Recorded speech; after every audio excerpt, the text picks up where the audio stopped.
Let's bring some wood elfy goodness into the grim darkness of the 41st millennium. My name is Hero Song, and today I'm going to kit bash an Eldar model I got at my local Warhammer store into the futuristic wood elf of my dreams. I have a bunch of bits left on sprues from some old Sylvaneth kits, as well as some stuff left over from a box of Eternal Guards, so I should have plenty of plastic to work with. I started this off by dry fitting a whole bunch of different stuff together. I was trying as hard as I could to build a picture in my head of what this thing should look like. I knew for sure that I really wanted to take advantage of the hooded elf heads left over on this sprue. I think they scream Wood Elf Ranger when you see them, and they are the perfect start to this kit bash. It also seemed right to have this thing be standing amongst a bit of vegetation, or I guess what in 40k passes as vegetation. Something sorta green and mostly alive, but also kinda dead just growing out of the base. It became clear quickly that this giant axe sword thing really needed to be included in this model for pretty much no reason other than it is awesome. I finally started sticking stuff together, using mostly bits from the actual Eldari model itself to build the general shape, and letting the other stuff serve as the important details. There was a lot of trial and error, which I think was a good thing over and all. A lot of the cool factor that this model ended up with came from messing around and seeing what happened when I tried different combinations of stuff. The downside of not planning everything out in advance is that I occasionally had to pull things apart a bit and work harder to do simple stuff than I would have if I did everything in a pre-defined and well-planned order. For example, in order to attach this thick bark armor bit from a Sylvaneth kit to the shoulder, I had to chop a large section of the shoulder off the model. This would have been much easier if I did it before I glued the arm down, but after a bit of effort, we made it work anyway.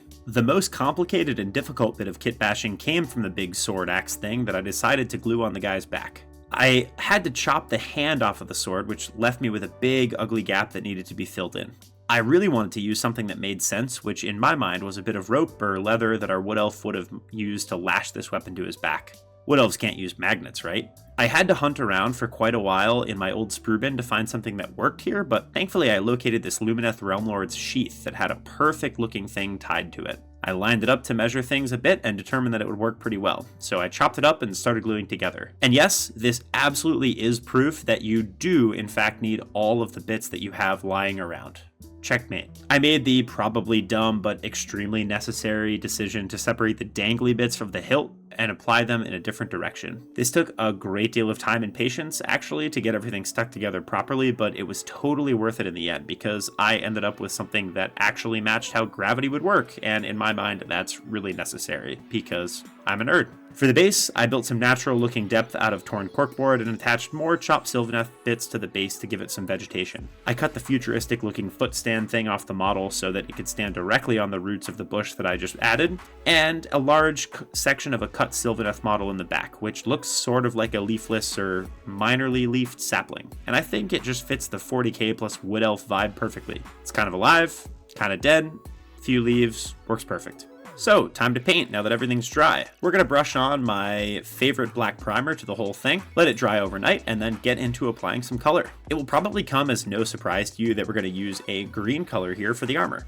Nothing says wood elf more than some green armor. Once we've applied a base coat of our darkest green, we're going to use a technique that I find really helpful to make armor look great. We're going to over-highlight this armor and then draw it back with our mid-tone color. To do that, we'll start by sponging on our mid-tone color, letting that dry, and then sponging on our lightest color. We're generally trying to hit the upper facing and raised areas of our model with this sponge coat so that we're brightening things towards our light source, which in this case is a white light producing star somewhere. If at this point you're thinking this isn't looking very good, don't worry because we're going to clean it up with the next steps. Effectively, what we've done here is used a sponge to apply a very rough zenithal highlight with some weathering built in for free. The next step is to use a brush to start to smooth things out a bit and layer up our highlights. I want this thing to really pop on the table, so the first thing I want to do is over highlight all the edges of this model. I'm doing this by using my brightest green and following the brightest spots of the zenithal highlight over the shapes of the armor. I am being overzealous here on purpose. We'll come back in with our midtone to start to work it back onto the model, adding depth to the colors and taking advantage of the transparency of the paint. The over brightness we added will still show through the midtone and keep things nice and poppy, while the midtone will work to smooth stuff out in our eyes. And now that we've drawn things back, we're going to give them a more pointed edge highlight with our brightest green again, adding another pop on top of what's already there.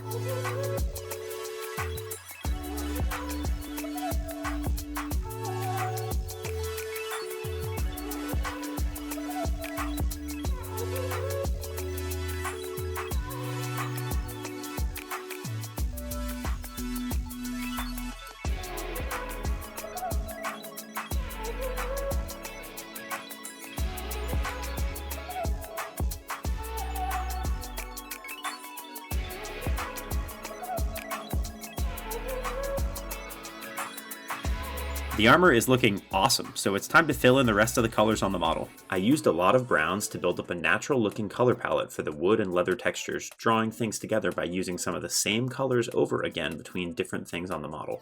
This helps to convince your eye that they both exist in the same place and in the same sort of light.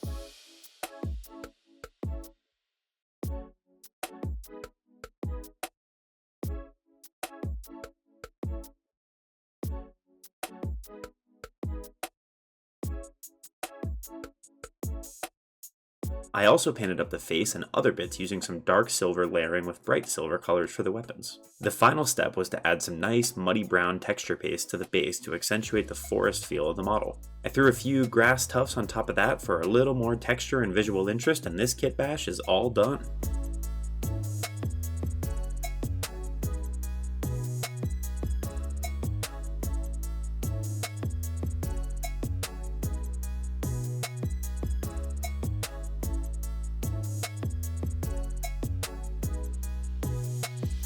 This was something sort of new for me. I don't do a lot of kit bashing, but I really enjoyed the process and I'm definitely interested in doing more in the future. If you like this and think it deserves a whole squad of models, or I hate to say it, but a whole army, that's definitely something I'm kind of interested in being talked into doing, so please do let me know in the comment section. Otherwise, thanks so much for watching. I really appreciate it.